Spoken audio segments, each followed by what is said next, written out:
আইসক্ৰিমত উলাল মানুহৰ আঙুলি বাটাৰস্কচ আইসক্ৰিম খাবলৈ লওঁতে উলাল মানুহৰ কটা আঙুলি মুম্বাইত সংঘটিত হল চাঞ্চল্যকৰ ঘটনা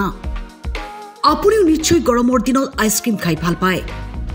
আপোনাৰ সন্তানেও হয়তো আইসক্ৰিম খাবলৈ জেদ কৰে পিছে আইসক্ৰিম বেয়া পোৱা মানুহৰ সংখ্যাও নাই বুলিব পাৰি কিন্তু চাওক কি আচৰিত ঘটনাই জুকাৰি কৈছে মুম্বাইৰ মালাড অঞ্চল আইসক্ৰিম খাই থাকোঁতে হতবাক এগৰাকী মহিলাগৰাকী অনলাইন যোগে অৰ্ডাৰ কৰিছিল বাটাৰস্কচ আইসক্ৰিম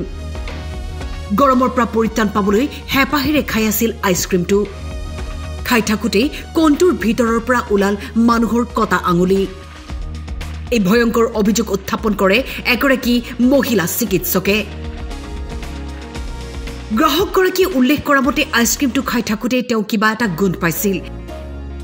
লগে লগে সন্দেহ উপজিল ভালদৰে আইসক্ৰিমটো মন কৰাত ভিতৰৰ পৰা ওলাই আহে এটা কটা আঙুলি জানিব পৰা মতে আৰক্ষীয়ে বিষয়টো গুৰুত্ব সহকাৰে লৈ এতিয়া ফৰেনচিক ইনভেষ্টিগেশ্যনৰ বাবে আঙুলিটো প্ৰেৰণ কৰে আইসক্ৰিম নিৰ্মাণ আৰু পেকেজিং কৰা ঠাইখনো অনুসন্ধান কৰা হ'ব বুলি আৰক্ষী বিষয়াই প্ৰকাশ কৰে গতিকে যিকোনো বস্তু যেতিয়া আমি বাহিৰত খাবলৈ যাওঁ সাৱধান হোৱাটো এইবাবেই দৰকাৰ নিউজ ডেস্ক টাইম 8